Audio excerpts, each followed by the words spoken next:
Hello, lovely people. I welcome you once again to Bright and Clara's channel. Thank you all for clicking. This is episode 3 on Project Elenor. Alright. I chose this Project Elenor because of these wonderful couples. They've been so preempt, so good, so accommodative, and they gave me the opportunity to build their house.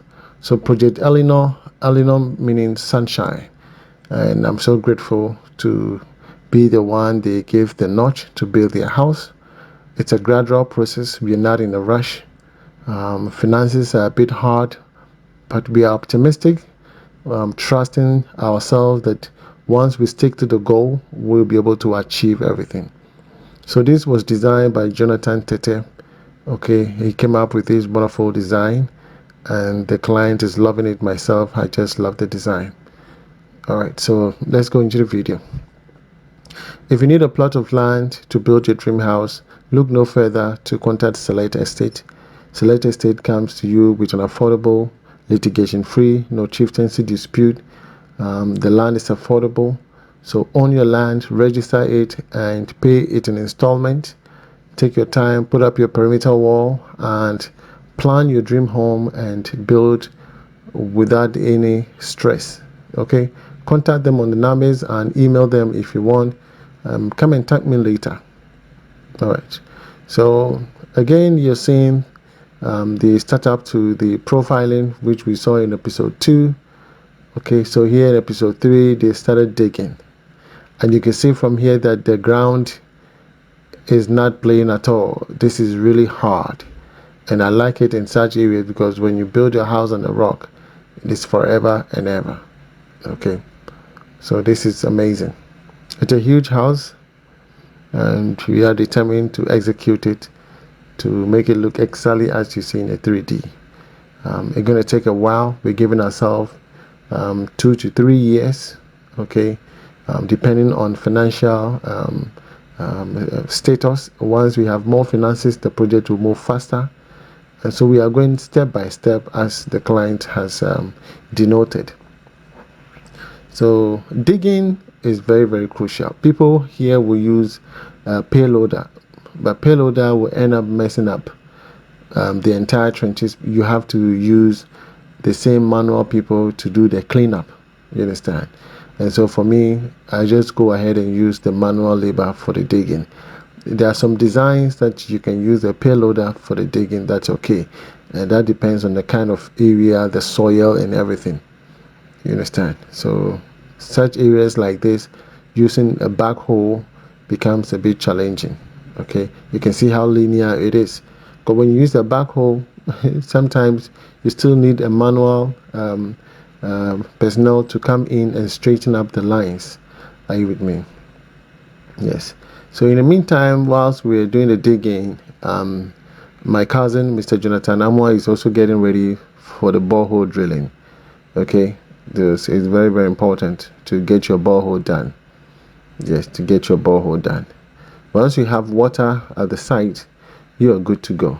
You don't have any other issue. You are good to go.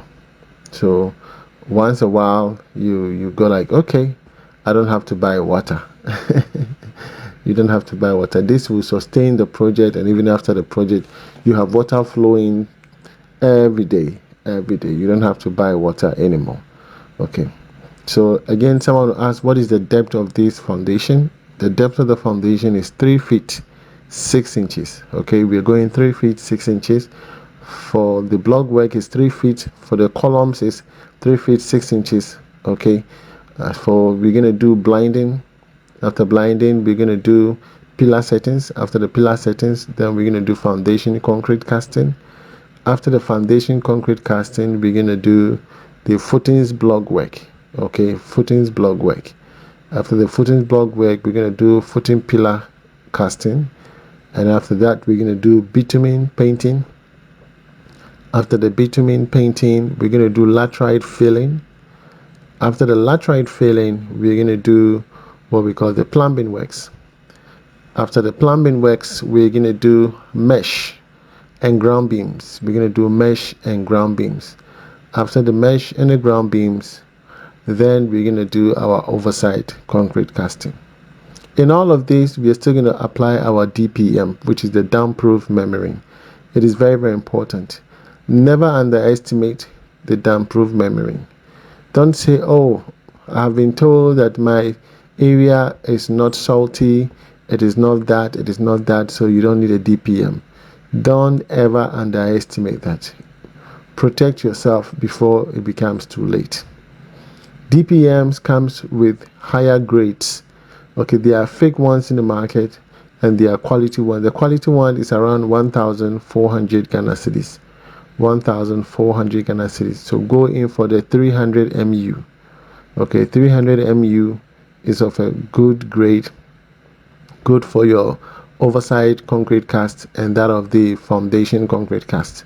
You understand? I use the same for the blinding. Okay, blinding is the column where the mat is going to sit, and then the pillar is going to sit on it. That is a column section. Usually I lay a DPM down there. Are you with me? So that's my cousin's number on your screen. His name is Jonathan Amoa. He is specialized in geophysics. He does quality borehole drilling. He doesn't come cheap. He does quality work and he's really good at his job. He does borehole drilling, reverse osmosis. He sells all kinds of pumps. If you have a borehole already and you have issues with your pump, contact him and he will bring you quality. There are quality pumps in the market and he will guide you through. If you want to set up a water factory, a pure water, you want to be, produce pure water, he's the right person to contact. Okay, he will guide you. He will prepare an estimate for you to set up your pure water factory so you can sell water whilst you're in Ghana. So if you already have a borehole in your house, all you need to do is get the machines ready and produce the water and put it in your vehicle and distribute them to the nearby shops. You can do that all by yourself. So you are in Ghana and you're making money by selling water. You understand? So from the back of your house, if you have a land there, you just put up the factory there. You understand? Just about 2 or 3 rooms. Okay, and then you put the machines there. They'll connect it to your borehole or your water tank, and then the water goes straight to the machine, and then you start producing the pure water either in a sachet or in a bottled water. And then you do the marketing yourself, because once you put yourself into the market, you have to start little by little. When people recognize you and know that your water is good, they'll recommend you. You understand? And you have to come with a brand, be on your social media platforms. You have to promote yourself, get to know other people so that they also promote you on their platform. And before you know, you are a business person selling water whilst you are here in Ghana as a diasporan. You understand? So you don't have to target the entire continent, but within the community where you are, you can start from there and gradually you grow out of your community, go to other communities, and before you know, something that is sustainable. You understand? Sustainable, because I believe in quality, not quantity. If you want to look at the higher, bigger market, you might not be able to meet that demand, but try as little as you can, and gradually you grow, and then you see yourself as in a bigger company. Then you have to increase your capacity. You understand? Yes. So the digging continued, but we noticed that the ground was not easy. It was so heavy. It was so hard. So we have to put water in the ground to make it soft. You understand? We have to pour water in the ground to make it soft so that we can start the digging. It wasn't easy at all. So we have to put water in there to make sure the ground becomes very soft so that they can continue the digging. It was not easy at all. So hard. It was extremely hard. But I have to tell them, take it easy. They spend almost about 2 to 3 weeks here just so they can get the digging done properly. It was not easy at all. So gradually, once they are done, we're going to move on to the blog work. I believe that will be it. So, lovely people, again, my name is Mr. Bright Antonio. If you need my services, do not hesitate to reach out to me. Let me know so I can assist you build your house. We prepare estimates, okay, gradually. and you will get your estimate, and you will know how much it's going to cost to build your dream house, and so you can plan towards it. Once you make 50% or 30% or 40% down payment, we can go ahead, buy the materials, and start the building. You understand? You don't have to have all the bulk money for us to build. No, it's a gradual process. So if every 3 months or every 4 months you can raise some money, you raise it, or even every month you can send money. I said, Mr. Bright, I'll be making a transfer of $5,000 every month. So every month, if you have $5,000, yes, we can build continuously. You understand? We will invest, and then once you send the money, it is recouped. You understand? So it's a hand in hand, give and take process that we are doing, and I'm really happy that a lot of people that I'm building for have actually accepted that initiative. So they give some money, we go ahead, start the process, and then they pay back. Okay, so this is the column section. We'll be cutting the columns so you can see the details of the columns. Okay, so they have not yet gotten to the depth that we want, and so we are waiting. I think in the next episode you're going to be seeing the final digging of the trenches. Okay, digging of the trenches is very expensive too, especially when you want to go by the right dimension. It's very, very expensive. Okay, so the guys in there, they charge per meter. Okay, every 1 foot or 1 meter, most of them charge 30 Ghana cedis, others charge 35 Ghana cedis, 40 Ghana cedis, depending on how soft or hard the land is. So usually we strike the average. So between 35 to 40 Ghana cedis per meter, they will charge you. So we have to calculate how many total lines we have. So each person has its own line. As you see them there, each person has its own line. So the longer line you have, the higher money you're going to be paid. You understand? So those are some of the things they incorporate in there. So it's not easy at all. And I love the area, serene, green, no noise. It's easy for you to access the main road. And so I believe in the next 2 to 3 years, this area is going to develop and blossom. So by the time they finish their house, they may have a lot of neighbors around.